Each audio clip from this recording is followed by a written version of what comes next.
देखिए last class में हमने फ्रेंच रिवॉल्यूशन स्टार्ट कर दिया था, तो उसके अंदर हमने देखा कि ये जो क्रांति हुई थी इसके कई कारण थे। पहला हमने पढ़ा कि राजनीतिक कारण क्या क्या थे। लुई 14, लुई 15, लुई 16 उनके जो शासन रहे थे उनके अंदर जो भी कमियां रही थी वो उस क्रांति का कारण थी। और उसके अंदर हमने देखा कि लुई 16 ने जो मैरी अंतवानेट है उसके साथ शादी कर ली थी, जो ऑस्ट्रिया की राजकुमारी थी, ठीक है ना। तो रानी अंतवानेट के साथ उसने शादी कर दी और वो भी एक मेन कारण बना था। और उसके बाद में जो फ्रेंच है वो अलग अलग पार्लियामाओं में बटा होता था और उन पार्लियामाओं में क्या है समानता नहीं थी, किसी में टैक्स ज़्यादा किसी में कम, तो वो भी कारण था। ये राजनीतिक मेन कारण थे। और उसके बाद में हमने पढ़ा था कौन से कारण थे, सोशल कारण थे, यानी सोशल जो काजेज थे।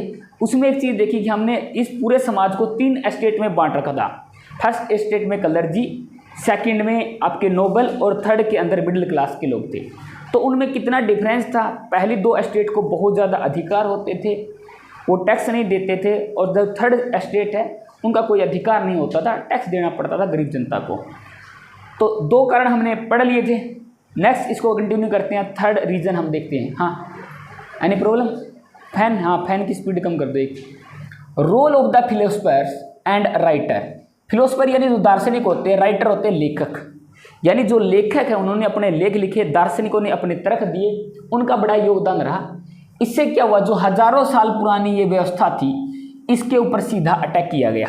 ये फर्स्ट एस्टेट, सेकंड एस्टेट, ये जो समस्या थी ना ये पुरानी थी, ये जो सारी व्यवस्था थी इतनी पुरानी थी, इसमें अधिकार नहीं थे, तो इन्होंने इसके ऊपर डायरेक्ट अटैक किया, तो इनका बड़ा योगदान रहा। अब देखिए इनमें अलग अलग आएंगे सारे के सारे फिलोसफर और राइटर। इसमें एक बात हम करेंगे मोंटेस्क्यू। देखिए जो पहले ये जो फिलोसफर थे मोंटेस्क्यू, क्या नाम था इनका? मोंटेस्क्यू। बोलिए क्या नाम था? मोंटेस्क्यू। नाम इस तरह ना फ्रेंच लैंग्वेज के नाम है तो हमें अलग दिखाई पड़ते हैं, कोई स्पेनिश नाम है, कोई जर्मन का नेम है, कोई रसिया के नाम है, तो इसलिए नाम अलग अलग दिखाई पड़ते हैं। पहले कुछ और होता है लेकिन हम जैसे उसको पढ़ते हैं बार बार रिवाइज करते हैं तो ईजी हो जाता है। तो इसका नाम क्या था?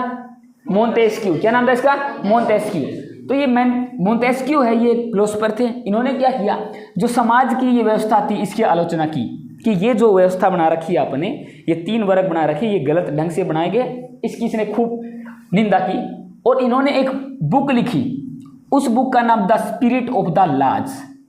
और इसने बुक ने क्या बहुत ज़्यादा लार्ज स्केल के ऊपर जनता को जगाया, समझिए ना। इस किताब ने पूरी क्रांति ला दी उस समय। देखिए पहले किताबों का बहुत ज़्यादा प्रभाव पड़ता था, आज के समय मोबाइल है, इंटरनेट है, बहुत सारी चीज़ें हैं, तो बहुत कम लोग पढ़ते हैं, ऐसी जानकारी हमें बहुत ज़्यादा मिलती। पहले ना बुकों की वैल्यू ज़्यादा होती थी क्योंकि और कोई माध्यम नहीं था कोई चीज़ को बताने का, मैसेज करने का। इस बुक में क्या पूरे के पूरे जो कानून हैं, कानून कैसे बनेंगे, ये पूरी की पूरी बुक है, तो आप इसको देख सकते हो, पढ़ सकते हो इसके अंदर बारे में क्या लिखा है। तो क्वेश्चन ये रखना, मोंटेस्क्यू के द्वारा कौन सी बुक लिखी गई थी बताइए? The spirit of the laws. कौन सी है? The spirit of the laws. ये बुक लिखी थी मोंटेस्क्यू ने। इसने क्या किसके ऊपर प्रहार किया था? सामाजिक जो व्यवस्था थी, ठीक है। अब देखिए नेक्स्ट जो आपके ये राइटर थे वोल्टेयर थे, ये भी फ्रांस के थे। वोल्टेयर एक महान राइटर थे, महान फिलोसफर थे और महान आलोचक भी थे, समझ गए ना। तो लेखक भी थे, दार्शनिक भी थे, आलोचक। देखिए एक आदमी ने मल्टी टैलेंटेड होता है, देखा ना, कई प्लेयर होते हैं कि वो हर गेम खेल सकते हैं, तो बहुत सारे व्यक्ति हर चीज़ जानते हैं तो उसको मल्टी टैलेंटेड बोलते हैं। तो जीवन में कोशिश कीजिए मल्टी टैलेंटेड बनने की, ऐसे नहीं कि एक चीज़ आती है हम एक ही चीज़ करें, तो हर चीज़ सीखने की कोशिश कीजिए। तो देखिए इस तरह का ये बंदा था, तो इसने क्या है बहुत सारे लेख लिखे। ये राइटर क्या होता है, लेख लिखने का काम होता है, तो इससे क्या है लोग जागरूक हुए, तो इसका भी प्रभाव बहुत ज़्यादा पड़ा समाज के अंदर वोल्टेयर का। किसका? वोल्टेयर का। तो पहले कौन थे? मोंटेस्क्यू। कौन थे? मोंटेस्क्यू। दूसरे कौन थे? वोल्टेयर। कौन थे? वोल्टेयर। Montesquieu, Voltaire. तो इनका प्रभाव पड़ा। जैसे हमने पढ़ा होगा ना, राजा राम मोहन राय थे, ठीक है, ये जैसे ये बुक लिखते थे तो सेम ऐसी थी, उधर भी ऐसी चीजें चल रही थी, इनके अलग अलग राइटर होते थे। और नेक्स्ट थे रूसो, ये तो सबसे इंपॉर्टेंट थे भाई, जो रूसो थे।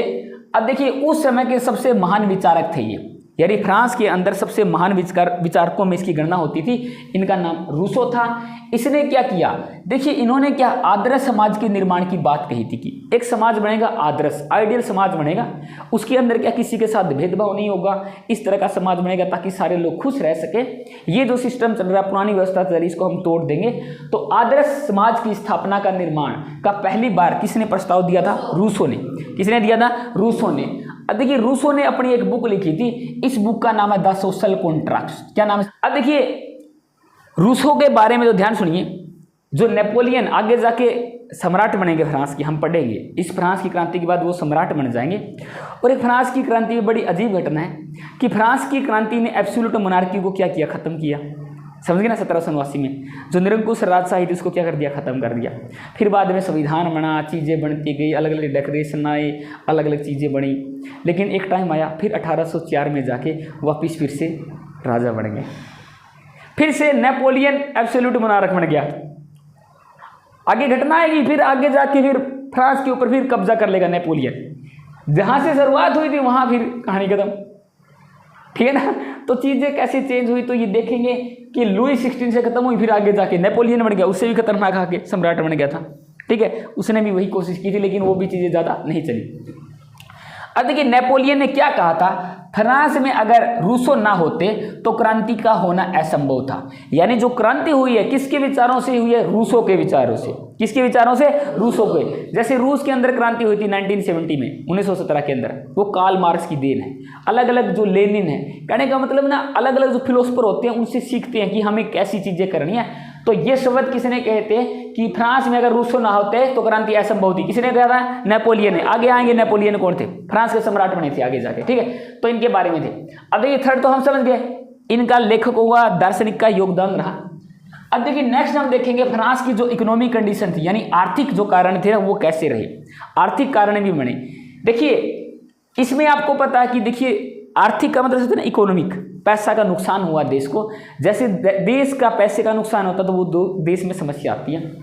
अब देखिए इसमें क्या हुआ, युद्ध बहुत ज़्यादा किए थे लुई 16 ने, लुई 15 ने, लुई 14 ने। तो युद्ध एवं महल में कर्जा बढ़ गया। महल बनाए थे, वर्साई का महल बनवाया था, बहुत भव्य महल बनवाया था, तो कर्जा बढ़ गया। तो पहली बात बहुत सारे युद्ध किए और महल में क्या है, कर्जा बढ़ गया। अब दूसरी चीज़ क्या है, टैक्स बढ़ गया था और थर्ड एस्टेट को टैक्स देना होता था, तो जनता क्या होगी, प्रोटेस्ट करेगी। समझे ना, ये क्रांति की जनक है। टैक्स बढ़ा दिया तो जनता, कहने का मतलब क्या, उनका विरोध करेगी। दूसरा क्या है, कर्जा बढ़ गया युद्धों में, महलों में, तो कर्जा कहाँ से लेके आएंगे, जनता से लेंगे टैक्स बढ़ा के।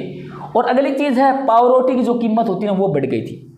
देखिए फ्रांस में क्या है, जैसे हम रोटी खाते हैं, जैसे सपोज कीजिए कि आटा ना मिले, तेल ना मिले, नॉर्मल चीज़ ना मिले, तो लोग क्या करेंगे, आंदोलन करेंगे ना। लोग कब तक शांत है, जब तक उनको बेसिक नीड मिल रही है।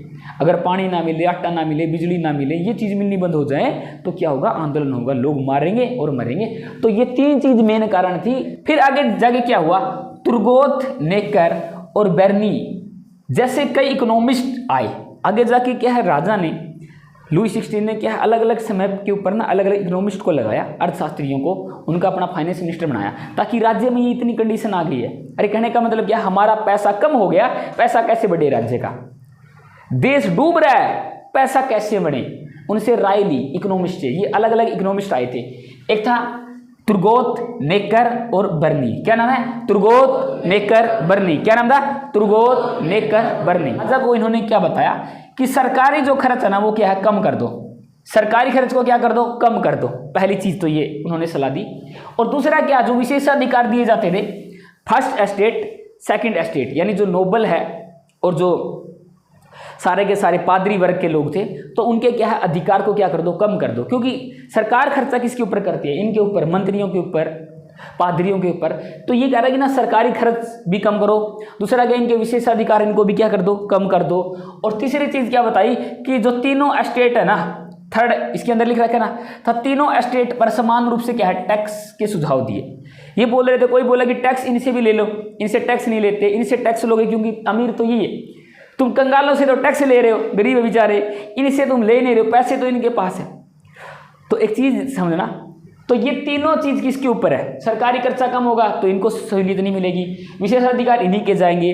और दूसरा क्या होगा, ये सारे के सारे तीनों एस्टेट के लोग, यानी टैक्स लगेगा तो सब पे बराबर लगेगा, तो दिक्कत किसकी होगी, पहले वर्ग के लोगों को और दूसरे वर्ग, पादरी वर्ग के जो सारे के सारे लोग हैं, धर्म अधिकारी है और कौन से है, मंत्री है और सामंत है, उनको दिक्कत होगी ना।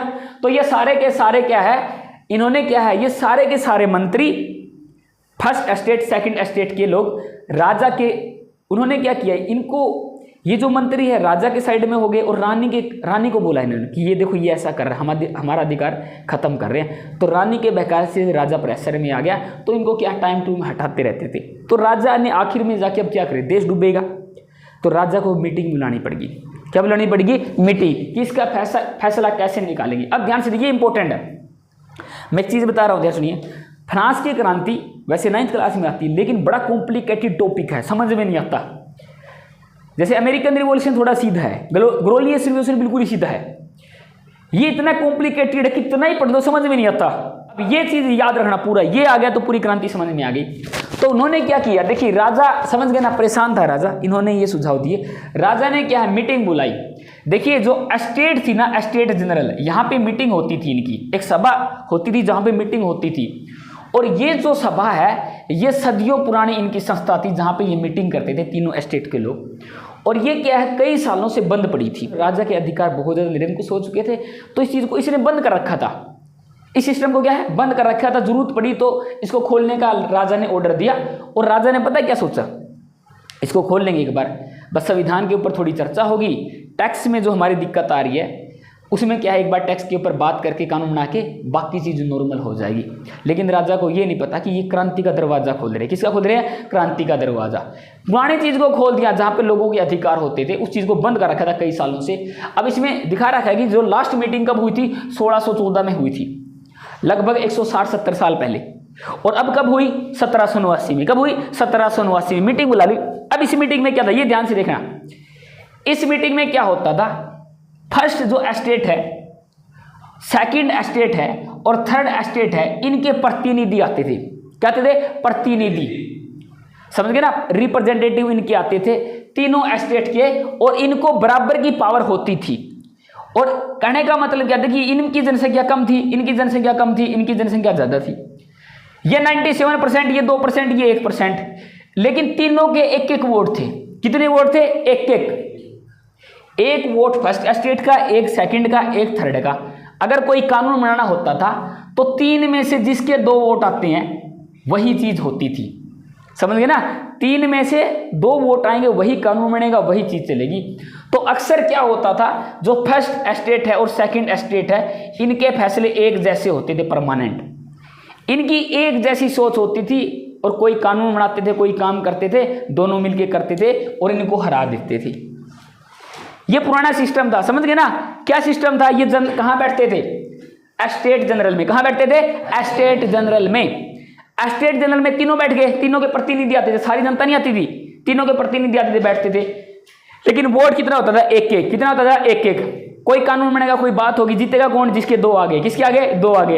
इनकी एक जैसी सोच थी, ये एक जैसी थी ना, अरे एक जैसी थी ना, ये हर बार जीत जाती थी। ये चीज कब से थी? पुरानी थी। कब थी ये? पुरानी। लेकिन पता है क्या है, जब राजा ने बुलाया कि एस्टेट खोलो, ये तीनों बैठेंगे, और ये कई साल से इनके सामने नहीं बैठे। ध्यान सुनिए, ये जो फर्स्ट है और सेकंड जो एस्टेट के लोग हैं, ये कई सालों से नहीं बैठे सामने, और राजा ने क्या है, कई साल बाद इनको सामने ला दिया, आम जनता के सामने बैठा दिया। समझिए ना, कई सालों के बाद ये चीजें खत्म हो गई थी, आओ सामने बैठो, बात करो। अब ये बोले कि पुरानी चीज हमारी ऐसे थी ना कि 2 वाला जीतेगा, 3 वाला नहीं जीतेगा। अब इनको चीजें समझ में आ गई थी। ये बोले कि पुराना सिस्टम कौन सा, अरे समझे ना, पुराना नहीं चलेगा, विवाद खड़ा हो गया। देखिए इसके अंदर मैंने लिख रखा है, 6 मई को एक विवाद हो गया। क्या विवाद हो गया? ये दोनों एस्टेट क्या बोले, दोनों एस्टेट ये बोले कि पुरानी चीज चलेगी, जिसके 2 वोट है उसी की चलेगी, वही कानून बनेगा, वही चीज, 1 वोट वाला हार जाएगा। ये बोले ना, नया बनावांगे। अरे समझ गए ना, ये बोले नया सिस्टम बनावांगे, देखेंगे जिसके ज्यादा वोट है, नया बनावांगे। ये बोले ना पुराना चलेगा, ना बोले ना पुराना हो गया, वो तो बंद हो गया भाई, नया बनावांगे, आओ। ये ना बोले ना पुराना। अरे समझ गए ना, लड़ाई किस चीज की होगी? ये कह रहे पुराना, पुराना क्यों कह रहे हैं, इनको पता है इसका फायदा है। अरे समझ रहे ना। तो पहले क्या सिस्टम होता था एस्टेट जनरल के अंदर, तीनों की 1-1 वोट होता था। कितना होता था? 1-1 वोट। ये ज्यादा थे, ज्यादा जनसंख्या को कम वाले हरा देते थे। देखो ऐसा कानून बना रखा था। ये बंद कर दिया, राजा की मजबूरी होगी, राजा ने शामिल आओ, चलो बंद करो। राजा भी सोचा वही कहानी होगी। ये बोले ना भाई, नया बनाएंगे सिस्टम, नया सिस्टम, पुरानी चीज नहीं चलेगी। ये बोले ना, तो दोबारा फिर बुलाए। ये बोले तुम जाओ, हम बनाएंगे भाई। फिर बुलाए, अरे आजो, वो बोले को नहीं आंदे, बोले आजो को नहीं आंदे। ये 6 जून तक बार बार चलता रहा। राजा बोले यार करो कुछ बात, बनाओ यार नया सिस्टम। राजा कंफ्यूज था, ये सही है ये सही है, क्योंकि राजा को देश की फिक्र होती है। राजा कंफ्यूज था कि ये भी सही बोल रहे ये भी सही बोल रहे। राजा कुछ नहीं बोल रहा था। उसने एक भाषण दे दिया कि भाई अपने जो देश की कंडीशन उसको सुधार लो, सारे मिलके बात कर लो, कोई फैसला ले लो। राजा ने कुछ नहीं बोला। ये बोले कि पुराना सिस्टम चलेगा। अरे समझ रहे हो ना, ये बोले ना नया बनाएंगे। वो बोले हम तो कौन बनाते, बोले जाओ है हम अपने यहाँ बना लेंगे, हम अपने यहाँ बनाएंगे देश के लिए कानून, फिर तो खतरा ना। अब ये देखिए फर्स्ट स्टेज सेकंड चले गए। इन्होंने बोला यार आ जाओ, बोले को नहीं आंदे। लास्ट टाइम बोले कि आखिरी वार्निंग है, 13 जून को फिर सम्मन भेज दिया, बुला के ले उनने पादरी वर्ग, नोबल और जो कलरजी। हाँ ये नहीं, बोले को नहीं आंदे जाओ, बोले आखिरी बार बुला रहे हैं, समझे ना। उन्होंने क्या किया, 17 जून को अपने आप को नेशनल असेंबली घोषित कर दिया। यानी थर्ड एस्टेट ने अपने आप को नेशनल असेंबली घोषित कर दिया।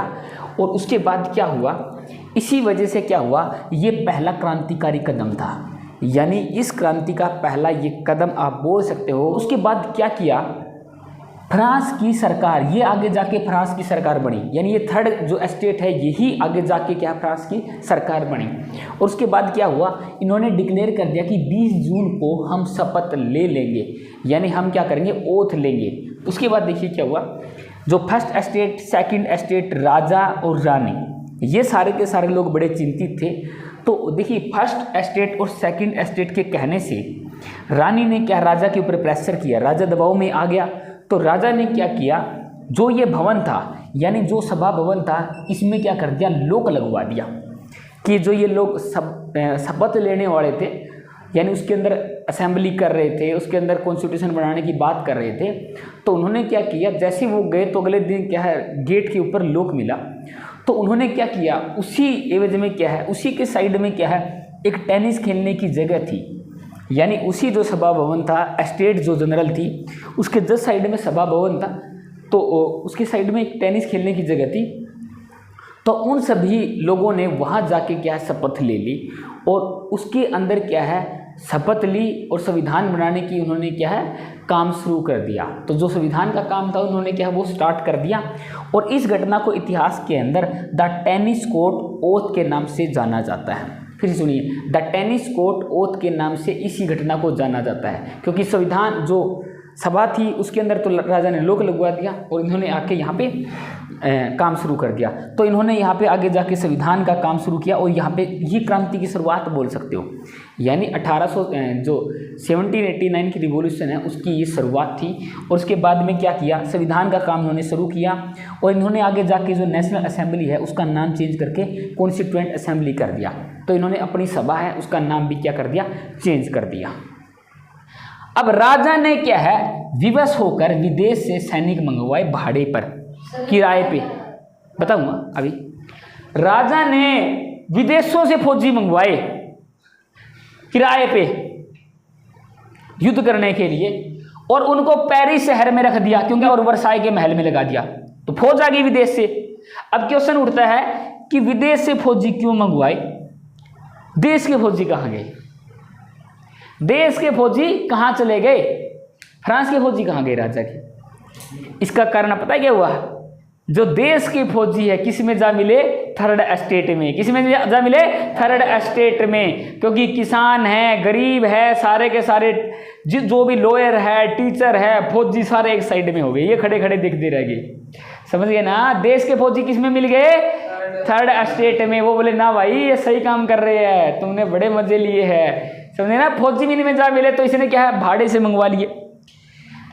अब देखिए क्या हुआ, जनता को क्या हुआ, वेपन के लिए भड़काया गया, हथियारों के लिए। क्यों भड़काया गया, ध्यान सुनिए। आम जनता में बहुत सारे लोगों ने कि राजा ने विदेश से फौजी मंगवा लिए हैं और इनके पास क्या है, हथियार है। क्या है, हथियार है। हमारे पास हथियार नहीं है तो हथियार लो, युद्ध होगा, क्रांति होगी। तो क्या है, हथियारों की खोज शुरू कर दी। हथियार मिल गए, खोज शुरू करते मिल जाते हैं।